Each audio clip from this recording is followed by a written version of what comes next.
Fellow Gambians, I would like to share some perspectives with you today. Our country, the Gambia, is going through excruciating difficulties. Over the past 2 decades, we have a government that cares about nothing but sustaining itself in power. We know the situation, and I'm not going to bore you with all of the elements that we have been battling over the past 2 decades. Every sector of our economy has been totally destroyed. Education, health, agriculture, infrastructure, energy, all aspects of our governance today, for the past 2 decades, have been totally uprooted by the dictatorship. Hordes of our people were thrown before kangaroo courts. So many of our people have been forced into exile. A lot of our people continue to be rounded up and detained beyond constitutional period. So many of our people continue to be arrested in the dark hours of the night. The political system continue to be constricted. Most of our pressmen, our journalists, have been forced into exile. In fact, they have now become the most endangered species in our nation. This is not sustainable. President Jammeh continues to intensify his crackdown on innocent citizens. He continues to intensify his containment of democracy. President Jammeh, I call on you to free all political detainees and prisoners in our country, particularly young Yusuf Allah. The case of Yusuf Allah is quite a tragic one. As a father, it hurts me deeply, it pains me, it agonizes me that a teenager who has absolutely no connection whatsoever to the events of 30th December last year remains languished on the abduction. President Jammeh, if you have an iota of blood and you call yourself a Muslim, free Yusuf Allah today. Yusuf cannot be victimized for the alleged crimes of anyone. If you are a father and you care about your children, imagine if Gambians, for all the allegations, for all the grievances they have against you, decide to abduct your 2 children, Muhammad and Mariam, and keep them in an unknown destination ad infinitum. How are you going to feel, you and Zainab? Assuming that your children who go to school in America, school that costs over $80,000 per annum, were to be kidnapped today by Gambian citizens in the diaspora in revenge for what they feel they have against you. How would you feel?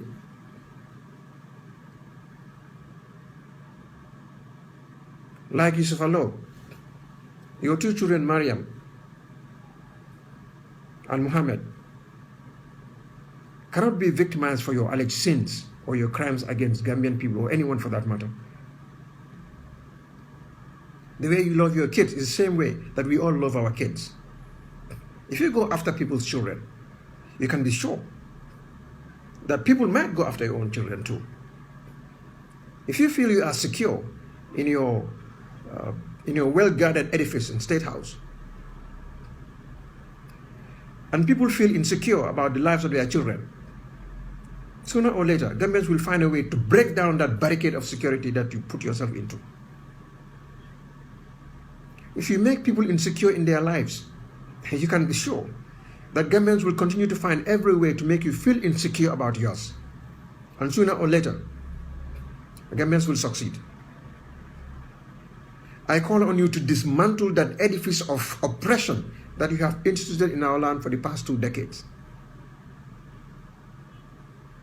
I call on you to free the airwaves.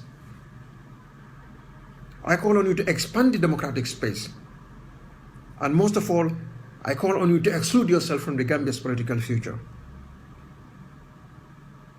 President Jammeh, I'm calling on you to prepare a transition.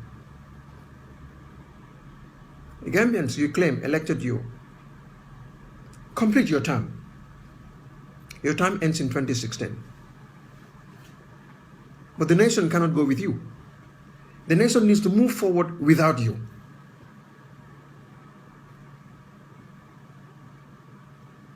You know, and I know, that Gambians overwhelmingly have rejected you. You know what sustains you in power. You know how you continue to fraudulently win every election. If you believe you're a Democrat and you owe your legitimacy and your authority to the Gambian people, concede to comprehensive electoral reforms, level the political playing field, expand the democratic space, free the airwaves that belong to all Gambians, allow newspapers to flourish for people to express their ideas and their views about how they want to be governed in our country. Organize elections free and credible that exclude you as candidate. Hand over to a democratically elected government through an election that is to be organized by you, but without you as candidate, and hand over peacefully to the elected choice of Gambians. I assure you, perhaps Gambians would be compassionate. I assure you, under those circumstances, a lot of us would advocate for specific guarantees that might entitle you to continue to exercise and enjoy all of the dividends of your citizenship as a Gambian. I'm calling on you to free Yusuf Allo today. You cannot call yourself a Muslim and continue to kidnap that young boy. You go to bed and sleep feeling comfortable that your two children, Muhammad and Maryam, are safe and free, enjoying the greatest atmosphere that they can have. You can be sure that that system of fear you feel you have erected and that perpetual language of threat you continue to lavish against Gambians, and all those weapons that the people guiding you demonstrate and manifest towards Gambians, that is not where your security lies. Your security lies in how you treat your people. President Jammeh, we do not care what you think about Americans or about the Europeans. It is immaterial to us what your views on gays and lesbians are. We don't care about any of these things. We don't care about your Pan-Africanism. What we care is about our country. We care about how you continue to dehumanize, to brutalize, to intimidate our people for the past 2 decades. Our concern is about living in dignity in our country and taking our country back from you. We don't care if you promote all of your collaborators in the armed forces to the rank of field marshal. We don't care about that. That only exposes your fear and your weakness. Let me assure you, President Jammeh, that your security does not lie in those soldiers. Your security lies with us, Gambian citizens. You have it with us.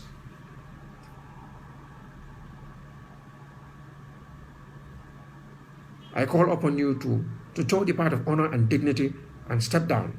Organize credible elections after comprehensive reforms. Perhaps you might earn yourself a small place in our history. A word to the wise is enough. Thank you.